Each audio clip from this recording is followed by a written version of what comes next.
Hey everybody, Nerd Transformed here again, and today I'm reviewing the Transformers Combiner Wars, if I can speak, Legends class, Huffer.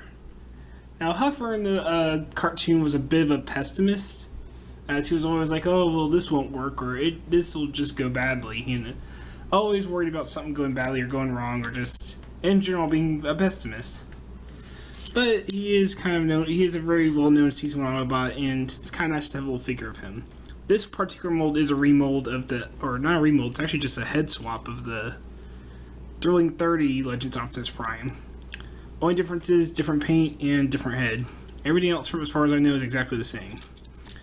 He does come with a collector card, although ironically the card and the box art show him using the old Legends mold. You can tell because it has the wheels on the arms and has a little head flap that version of the mold had.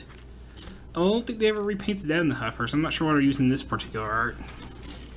That was a little weird.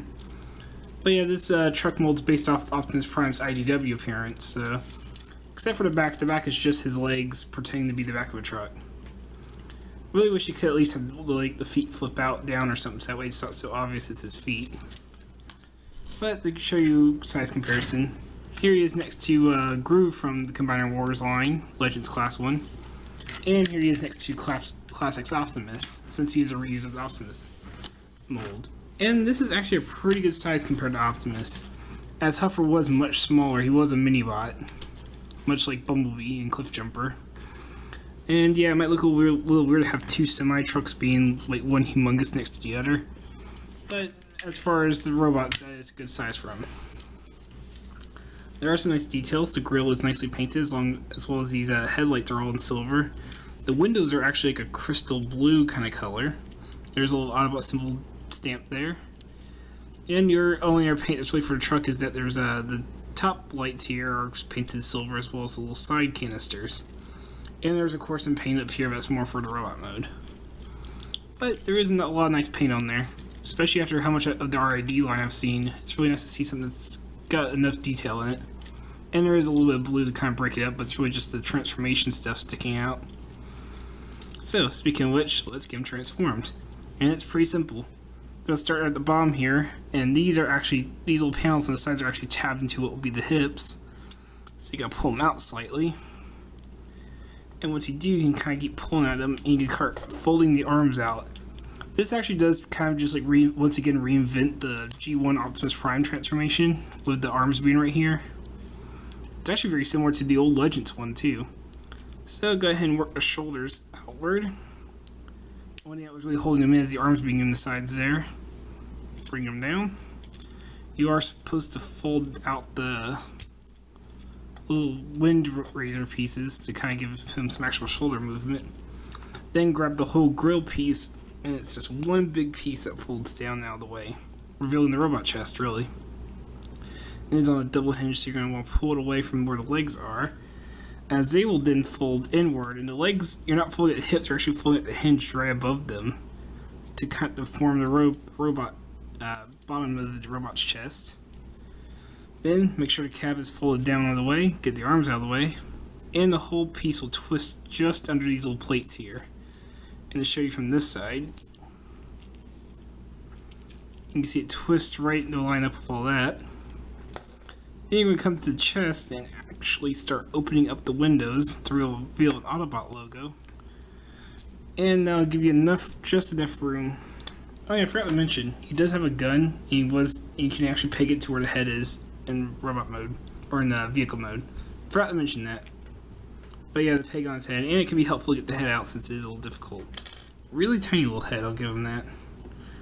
Then you can kind of start collapsing the chest in. I like to leave it to where the Autobot logo is just barely visible. Yeah, there we go, just about there. And the cab, there's a couple different ways to fold it up. You can kind of go ahead and put it all the way up to give him like a little bit of a backpack. Or there is like a slight indent right there for the little tab right here, where it's supposed to go, but I don't really care much for how low that is. I like to have my backpack actually up on the back instead of down at the butt, give him a butt pack. But there you have Huffer in his robot mode. And to get the size comparisons out of the way, once again, here he's next to the Combiner Wars Groove. and Classics Optimus. And I would say that's a pretty accurate size for Huffer compared to Optimus. He was a rather small little feller. I think that's decent size for him. Having these two next to each other now, you can see a lot of similarities, mostly because Huffer was originally an Optimus mold, including the bumper wheels grill around the butt. So, interesting little thing. And as mentioned, he does have an accessory, his gun, which I think it's the same one as the Optimus mold came with back in Thrilling 30, so... And it goes in his hand just fine. Well, it does have a smaller peg on it, which I'm not quite sure what that's for. Yeah, doesn't go in hand any further. But yeah, now we have him in his robot mode. You can see there's a lot more blue now, mainly his chest and his head, which are very much Huffer colors.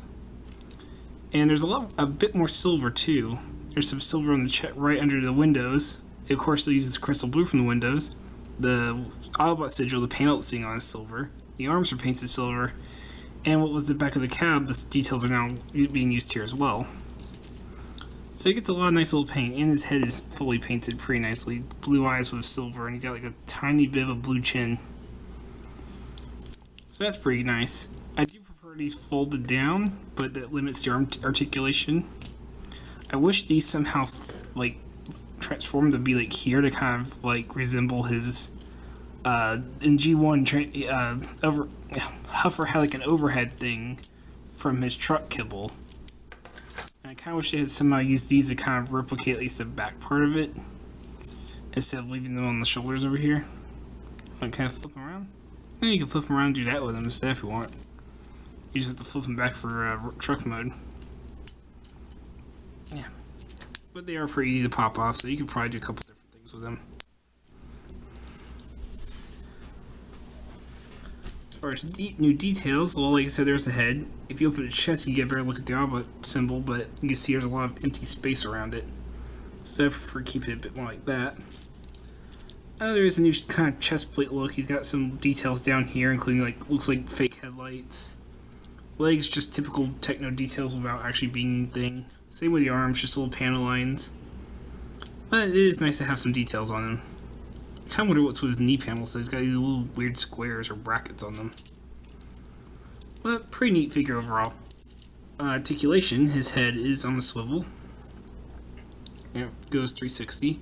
You could have him looking down, but he's Huffer, who he's going to be looking down at, except for maybe Bumblebee. And he does look up ever so slightly on that hinge. Oh yeah, that's another thing. His hinge is like, it doesn't really lock in anywhere. It's just, it doesn't go all the way back down without some extra force, but there's not really a locking place for it. Shoulders do a full 360, and if you get the panels out of the way, you can get them going sideways. Wind vane, there we go. You can get them to go outward. Ball joints at the elbow. So, swivel and bend. You do get the transformation joint can act as a bicep swivel, since he doesn't have a waist swivel. Which is pretty nice, you can use it. You just gotta be careful with the kibble in his back. Hips do have a ball joint as well, so they have full movement. Again, watch out for the kibble in the back. Even outward. And you do get ball joints and knees. So, nothing special. The only thing that's really interesting is that he does have that bicep swivel from transformation, but I think it makes a decent for standing for Generations or Classics Huffer. We have had a couple of other Huffers that could kind of work, but this one's the best looking for me. And I know some people don't like that he has the orange here and that he doesn't have the traditional blue, but I don't know. Classics moves around a lot. For me, Classic series always moves around a lot of stuff, so I don't really mind that he doesn't have his colors in the exact same place as G1 character did. And if it bugs that much, you could just paint the windows the blue color. So yeah, I think he's a pretty neat figure. So this has been Nerdy Transformed. I hope you enjoyed this review, and I hope you have a nice day. Take care.